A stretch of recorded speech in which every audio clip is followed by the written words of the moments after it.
এবার বিএনপি কার্যালয় ভেঙে দুর্বৃত্তরা লিখল মরার জন্য অপেক্ষা কর। এর আগে দেশের বিভিন্ন স্থানে সমন্বয়কদেরকে কেন্দ্র করে বা তাদের বাড়ির দেয়ালে লেখা হয়েছিল যে মরার জন্য প্রস্তুত হওয়া বা মরবি, এরকম অনেক কথা লেখা হতো। কিন্তু এই প্রথম বিএনপির কার্যালয় ভেঙে দুর্বৃত্তরা লিখল মরার জন্য অপেক্ষা কর। আসলে বিএনপি তো এমনিতেই আপনারা জানেন যে বিএনপি সহ সারা দেশের সাধারণ মানুষ কিন্তু এক ধরনের মরাই ছিল। বিএনপি নেতাকর্মীদেরকে পঙ্গু করে দেওয়া হয়েছে, তাদের অসংখ্য নেতাকর্মীদের গুম, হত্যা, অসংখ্য মিথ্যা মামলা।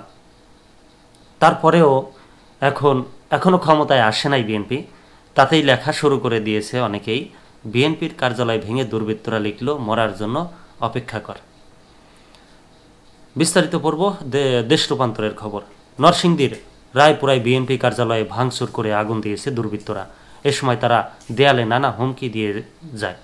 গত বুধবার রাত 2:30টার দিকে উপজেলার চর সুবুদ্দির বাজারে ইউনিয়ন বিএনপির কার্যালয়ে ঘটনা ঘটে। পুলিশ ও স্থানীয় সূত্রে জানা যায়, রাতে একদল দুর্বৃত্ত কার্যালয়ের তালা ভেঙে ভেতরে প্রবেশ করে। এ সময় কার্যালয়ে থাকা টিভি, চেয়ার, টেবিল সহ বিভিন্ন জিনিসপত্র ভাঙচুর করে। দেয়ালে লাল কালিতে জয় বাংলা ও মরার জন্য অপেক্ষা কর লিখে হুমকি দিয়ে যায়। পরে কার্যালয়ে আগুন লাগিয়ে পালিয়ে যায় তারা। কার্যালয়ে আগুন জ্বালাতে দেখে স্থানীয়রা পানি ও বালু ছিটিয়ে আগুন নিয়ন্ত্রণে আনেন। এ বিষয়ে চর সুবুদ্দি ইউনিয়ন বিএনপির সভাপতি দানিশ মিয়া বলেন, এই ঘটনার সঙ্গে কারা জড়িত জানি না, তবে ধারণা করছি ফ্যাসিস্টের দোসররা এই ঘটনা ঘটাতে পারে।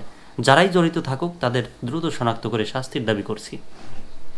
রায়পুরা থানার ওসি তদন্ত প্রবীর কুমার ঘোষ বলেন, বিষয়টি আমরা শুনেছি, প্রাথমিক তদন্তও করেছি, তবে এ বিষয়ে কোনো লিখিত অভিযোগ পাইনি।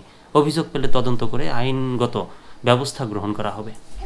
দেশে কিন্তু বিভিন্ন স্থানে আগুন দেওয়া হচ্ছে। অজ্ঞাত ব্যক্তিরা কারা এই আগুন দিচ্ছে তার কোনো খোঁজ মিলছে না। যদিও ডেভিল ধরা হচ্ছে, অপারেশন ডেভিল চলছে, তার ভিতরে এমন কাজ হচ্ছে, সেটা খুবই দুঃখনীয় এবং নিন্দনীয় ঘটনা। যে এত নিরাপত্তার মধ্যে, এত কিছুর মধ্যে কিভাবে এই আগুন দেওয়ার কার্যক্রমগুলো চলছে বা হুমকির কাজগুলো চলছে।